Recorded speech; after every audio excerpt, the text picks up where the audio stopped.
అందరికీ స్వాగతం. కార్తీక పురాణంలో 13వ అధ్యాయం కన్యాదాన మహత్యం. అనంతరం వశిష్ఠుల వారు జనక మహారాజునకు కన్యాదాన మహత్యం వివరించ ప్రారంభించారు. రాజా, కార్తీక మాస ధర్మాలన్నింటిలోనూ ముఖ్యమైన ధర్మాన్ని చెబుతాను విను. సంసార భయాన్ని వెరచిన వానికిన్ని, పాపాలకు భయపడే వానికిని మా తండ్రి అయిన బ్రహ్మ కార్తీక మాసంలో ఏ ధర్మాలు అవసరాలని చెప్పారో ఆయా ధర్మాలు వివరిస్తాను. ఆ ధర్మాలన్నీ తప్పకుండా ఆచరించదగ్గవి. ఆ విధంగా ఆచరించకపోయినట్లయితే దుఃఖాలకు గురి కావలసి వస్తుంది. కార్తీక మాసంలో కన్యాదానం, తులాస్నానం, శిష్టపుత్రునికి ఉపనయనం చేయించటం, విద్యాదానం, వస్త్రదానం శ్రేష్టాలు. దారిద్ర్యంతో బాధపడుతూ ఉన్న విప్రసుతునికి ఉపనయనానికి కావలసిన అన్ని వస్తువులు ఇచ్చి దక్షిణ ఇచ్చిన వారి యొక్క పాపాలన్నీ నశించిపోతాయి. గాయత్రోపదేశం నిమిత్తం ద్రవ్యాన్ని ఇచ్చేవానికి సంప్రాప్తించే పుణ్యం గురించి చెబుతాను విను. ఓ రాజా, అగమ్య గమనాది పాపాలు, బ్రాహ్మణ హత్యాదులు, ఇంకా అనేక రకాలైన ఉగ్రపాపాలు భస్మమైపోతాయి. గాయత్రి జపం చేయటం, దేవపూజ చేయటం, వేదాధ్యయనం చేయటం, వీటి వల్ల కలిగే పుణ్యాన్ని వర్ణించటం సాధ్యం కాదు. 10,000 కోనేళ్లు కట్టించటం, 100 రావి చెట్లు నాటించటం, బావులు కోట్ల కొలది త్రవ్వించటం, నందకవనం పాలించటం వంటివి చేయటం వల్ల, గాయత్రోపదేశం చేయించటం వల్ల వచ్చే పుణ్యమంతా ఇంతా కాదు. వైశాఖ మాసంలోనూ కార్తీక మాసంలోనూ ఉత్తమమైన ఉపనయన దానం వేదవేత్తలైన సాధు బ్రాహ్మణ బిడ్డలకు శాస్త్ర ప్రకారం ఎవరు చేయిస్తారో వారికి విస్తారమైన ఫలితం కలుగుతుంది. ధర్మవేత్తలైన మునులు చెబుతూ ఉంటారు. కార్తీక మాసాన అటువంటి సాధు బ్రాహ్మణులకు ఉపనయనం చేయించటం వల్ల కలిగే పుణ్యం అంతా అని చెప్పడానికి ముల్లోకాలలో కూడా తగినవాడు లేడు. ఉపనయన దానం అనేది తీర్థయాత్రలు చేయటం, దేవబ్రాహ్మణులను తృప్తిపరచటం వంటి వాటి వల్ల కలిగే ఫలితాన్ని ఇస్తుంది. కార్తీకంలో ఉపనయన దానం, కన్యాదానం మేరలేని ఫలితాన్ని ఇస్తుంది. కార్తీక మాసంలో దానాన్ని ఇచ్చి భక్తితో కన్యాదానం చేయించినట్లయితే ఆ విధంగా చేసిన వానికి అన్ని పాపాలు తొలగిపోయి పితృదేవతల యొక్క స్థానాన్ని, బ్రహ్మ పదాన్ని పొందుతారు. ఈ విషయంలో ఒక ఇతిహాసం ఉంది. అది నీకు సవివరంగా వివరిస్తాను విను. ద్వాపర యుగంలో వంగదేశాన సువీరుడనే పేరుగల దుర్మార్గుడైన క్షత్రియుడొకడు ఉండేవాడు. వాడు గొప్ప బాహుబల పరాక్రమాలు కలవాడు. అతనికి చిరుత, జింక కన్నుల వంటి కన్నులున్న భార్య ఉంది. వాడు విధివశం వల్ల దాయాదుల మూలంగా రాజ్యాన్ని పోగొట్టుకొని ఒక అడవిలో తలదాచుకున్నాడు. ధనం లేకపోవటం వల్ల మహా దుఃఖాన్ని పొందుతూ భార్యతో కూడి చొరరాని అరణ్యంలో తిరుగుతున్నాడు. అతనితో పాటు అతని భార్య కూడా గర్భవతి అయి ఉండి కూడా ఆకులు అలములు తింటూ శ్రమలు పడుతోంది. ఆ సువీరుడు నర్మదా నదీ తీరంలో ఒక పర్ణశాలను నిర్మించుకున్నాడు. అక్కడ వారికి ఒక కుమార్తె కలిగింది. సువీరుడు తాను పూర్వం చేసిన పాపాలన్నీ తలుచుకుంటూ ఆ బిడ్డను పెంచుతున్నాడు. ఆ బిడ్డ ముందటి పూర్వపుణ్యం వల్ల రూపలావణ్యశాలి అయి చూచేవాళ్లకు కన్నుల పండుగగా చేస్తోంది. ఆమె దినదినాభివృద్ధి పొందుతూ యుక్త వయస్సురాలయ్యింది. రూపలావణ్యాలలో కూడిన ఆ కన్య ఒక ముని కుమారుడిని వలచి తనకిచ్చి పెళ్లి చేయమని సువీరుని అడిగాడు. దానికి సమాధానంగా సువీరుడు, ఓ మునిపుత్ర, నేను ధనహీనుణ్ణి. నీవు నా కుమార్తెను పెళ్లి చేసుకోవాలని సంకల్పించి ఉన్నట్లయితే నేను కోరబోయే ధనాన్ని నాకు నువ్వు ఇవ్వవలసి ఉంటుంది అన్నాడు. అది విన్న మునికుమారుడు అతనితో, ఓ రాజా, నా తపోమహిమ వల్ల నీకొక రమ్య గృహాన్ని ఇస్తాను. నీకా ఇంటిలో అన్ని విధాలైన సుఖాలు కలుగుతాయి. ఇది యథార్థమని చెప్పగానే సువీరుడు తన కుమార్తెను ఇవ్వడానికి అంగీకరించాడు. మహాజ్ఞాని అయిన ఆ మునికుమారుడు నర్మదా నదీ తీరంలో తపస్సు చేసి ఆ రాజు ఉండే చోట సకల సంపదలు కలగజేసి వాటిని సువీరునికి ఇచ్చాడు. సువీరుడు ఆ తన రత్న రాసులను పుచ్చుకొని తన కుమార్తెను ఆ ముని కుమారునికిచ్చి శాస్త్రోక్తంగా వివాహం జరిపించాడు. వివాహానంతరం తన బిడ్డను మునికుమారుని వెంట సాగనంపాడు. తన కూతుర్ని అమ్మగా వచ్చిన ధనంతో సంసారాన్ని పోషించుకుంటున్నాడు. అప్పుడు అతని భార్య మరలా గర్భవతి అయి మరొక కూతుర్ని కంది. మరలా కూతురు కలగటం వల్ల సువీరుడు ఆనందించి ఆ బిడ్డను కూడా విక్రయించి ధనం కూడబెట్టుకోవచ్చుననుకుంటూ ఉండగా వాని పుణ్య విశేషం వల్ల ఒక యతి స్నానార్థి అయి నర్మదా నదీ తీరానికి వచ్చి ఆ నదీ తీరంలో భార్య సమేతంగా పర్ణశాలలో ఉన్న రాజును చూచాడు. దయగలవాడును కౌండిన్య గోత్రంలో పుట్టినవాడును అయిన ఆ ముని ఆ రాజు యొక్క వృత్తాంతం తెలుసుకొనవలెనని అడిగాడు.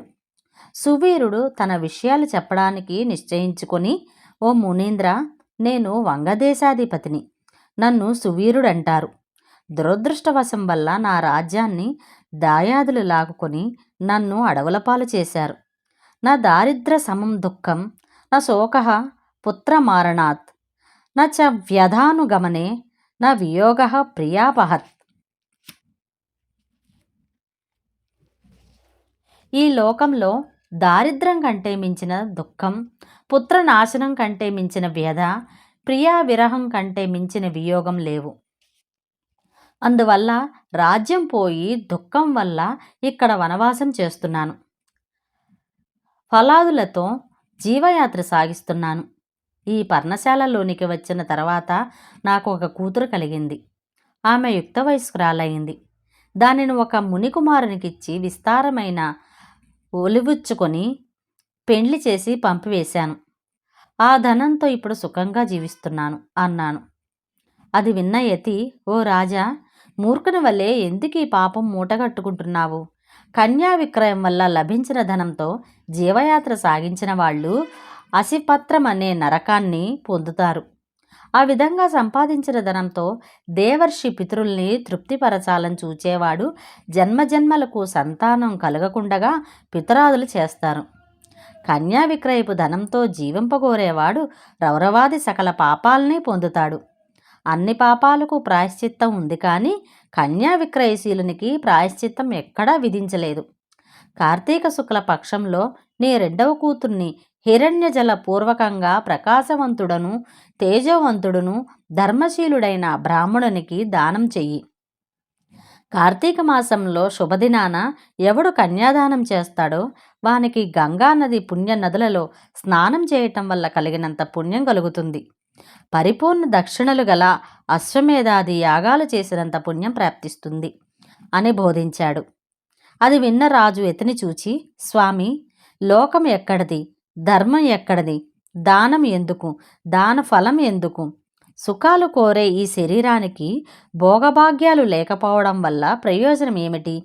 పుత్రులు, భార్య, వస్త్రభూషణాదులు, ఇండ్లు, వాకిండ్లు, మడిమాన్యాలు శరీరానికి కావలసిన ధర్మానికి సాధనాలే కానీ వేరు కాదు.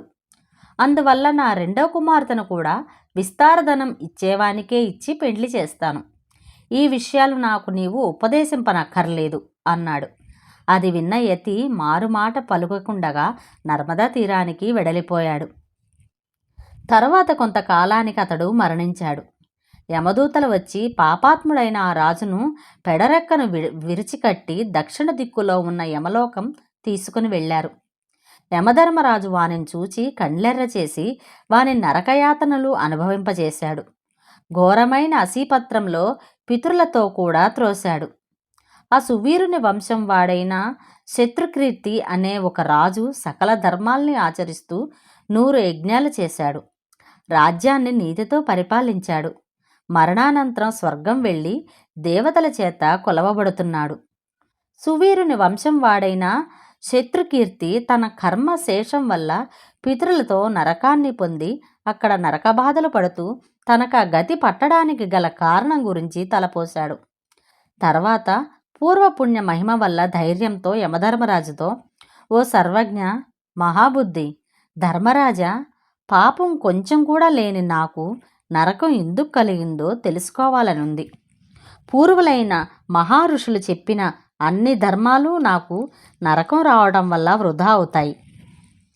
నేను స్వర్గాన్ని కోల్పోయి నరకాన్ని పొందటం న్యాయం కాదన్నాను. ఆ మాటలు విన్నటువంటి యమధర్మరాజు శృతికీర్తితో, ఓ రాజా, మీ వంశస్థులలో ఒకడైన దురాచారవంతుడైన సువీరుడనేవాడు కుమార్తెను అమ్ముకొన్న ధనంతో ఘనంగా జీవించాడు. ఆ దురాచారం వల్ల స్వర్గంలో ఉన్న అతని పితరులు కూడా భ్రష్టులైపోయారు. వాళ్ళు భూలోకంలో దుష్టయోనులలో పుట్టక తప్పదు. అతని రెండవ కుమార్తె నర్మదా తీరంలో తల్లి దగ్గర పెరుగుతోంది. నా అనుగ్రహం వల్ల ఈ దేహంతోనే భూలోకం వెళ్ళు. అక్కడ అనేక మంది మహర్షులున్నారు. వారికి సంగతి చెప్పు. ఆ అమ్మాయిని వేదాధ్యయన సంపన్నుడైన ఒక బ్రాహ్మణునికి సాలంకృత కన్యాదానం చేయి. ఎవడైతే సర్వభూషణాలంకృత అయిన కన్యను కార్తీక మాసంలో కన్యాదానం చేస్తారో వాడు అన్ని లోకాలకు అధిపతి అవుతాడు. పుత్రికా విహీనుడైనట్లయితే దాని విలువ ఇవ్వాలి. ఆవును, ఎద్దును కన్యాదానం యొక్క విలువ కలిగినవి అయి అంటారు. అందుచేత ఆవును, ఎద్దును దానం చేసినట్లయితే కన్యాదానం చేసిన ఫలితం దక్కుతుంది. నీవు బ్రాహ్మణులకు కన్యాదాన మూల్యాన్ని యథావిధిగా దానం చేయి. దీనివల్ల పితరులంతా సంతోషిస్తారు అన్నాడు. శృతకీర్తి దానికి అంగీకరించి నర్మదా నదీ తీరానికి వచ్చి ఆ రాజకుమార్తెను స్వర్ణభూషణాలంకృతను చేసి కార్తీక మాసంలో యథావిధిగా వివాహం జరిపించాడు. ఆ పుణ్య ప్రభావం వల్ల యమపాశాన్నించి విముక్తి కలిగి స్వర్గాన్ని పొంది సంతోషంగా ఉన్నాడు. ఆ శృతకీర్తి కన్యాదాన మూల్యాన్ని 10 మంది బ్రాహ్మణులకు దానం చేసి ఉండటం వల్ల అతని పితరులంతా తక్షణమే పుణ్యలోకాలు పొందారు. కాబట్టి ఎవడు కార్తీక మాసంలో కన్యాదానం చేస్తాడో వాడు బ్రహ్మహత్యాది సకల పాపాల నుంచి విముక్తి పొందుతాడు. వివాహం నిమిత్తం వాక్సాహాయం చేసిన వానికి కలిగే పుణ్యం అపారంగా ఉంటుంది. కార్తీక వ్రతనిష్ట గల వల్ల వాళ్లకు విష్ణు సాయుధ్యమును, లేని వాళ్లకు రౌరవ నరకప్రాప్తిని తప్పవు. ఇది కార్తీక పురాణంలోని 13వ అధ్యాయం సంపూర్ణం.